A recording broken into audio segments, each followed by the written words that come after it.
ഇത് അങ്കമാലിക്കടുത്ത് പുളിയനം എന്ന ഗ്രാമത്തിൽ സ്ഥിതി ചെയ്യുന്ന അതിപുരാതനമായ ഒരു ധന്വന്തരി ഭദ്രകാളി ക്ഷേത്രമാണ്.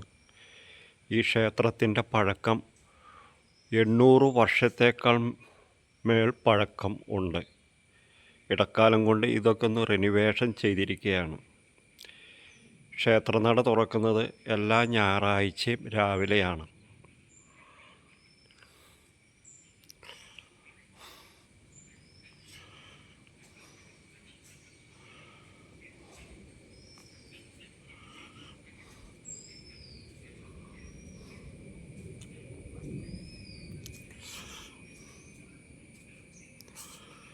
ഇത് ഭദ്രകാളി ക്ഷേത്രമാണ്. ഈ ക്ഷേത്രത്തിൻ്റെ ചരിത്രം ഒന്ന് പറയാം. 800 വർഷങ്ങൾക്ക് മുമ്പ് ധന്വന്തരമൂർത്തിയുടെ പരമഭക്തനായിരുന്ന ലാടഗുരുസ്വാമി എന്ന് പറയുന്ന ഒരു സന്യാസി വര്യൻ 7 തലമുറകൾക്ക് മുമ്പ് ഒരു ദൈവനിയോഗം പോലെ ഈ തറവാട്ടു കുടുംബത്തിൽ വന്ന് താമസിക്കുകയും ഈ കുടുംബത്തിലെ ആദ്യകാരണവർക്ക് ആയുർവേദ ചികിത്സ പകർന്നു നൽകുകയും ചെയ്തു. ഈ സന്യാസിവര്യൻ ഇവിടെ വെച്ച് തന്നെ സമാധിയാവുകയും അദ്ദേഹത്തിൻ്റെ മുൻ നിർദ്ദേശപ്രകാരം ഈ സമാധിക്ക് മുകളിലായിട്ടാണ് ഈ ധന്വന്തരി ക്ഷേത്രം പണി കഴിപ്പിച്ചിട്ടുള്ളത്.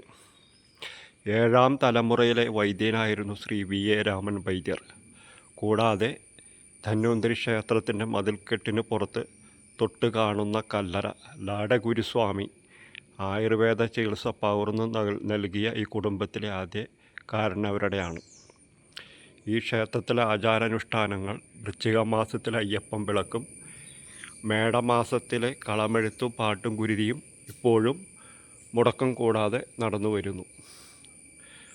മാത്രമല്ല ധന്വന്തരമൂർത്തിയുടെ പ്രധാന വഴിപാടായ മുക്കുടി നിവേദ്യം എല്ലാ ഞായറാഴ്ചയും ഉണ്ടായിരിക്കുന്നതാണ്. സർവ്വരോഗശമനത്തിനും ആയുർവർദ്ധനത്തിനും ഉത്തമമായ ഒരു മരുന്നാണിത്.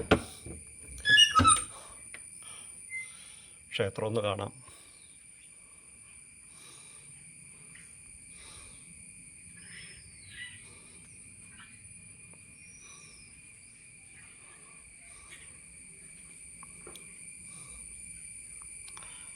ധന്വന്തരി ക്ഷേത്രം.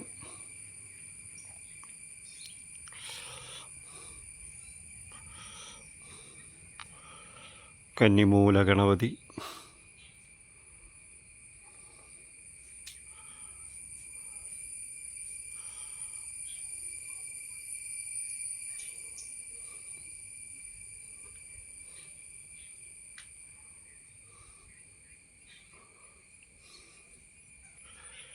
ഇത് വീരഭദ്രസ്വാമി മുത്തപ്പസ്വാമി ക്ഷേത്രം.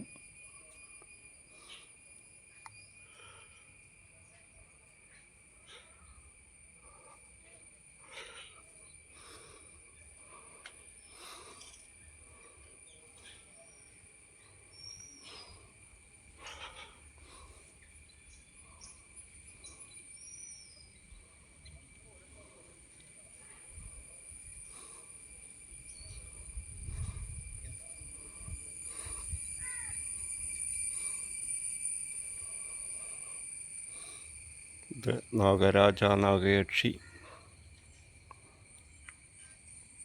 ഇവിടെ നേരത്തെ പറഞ്ഞ കല്ലറയാണ്.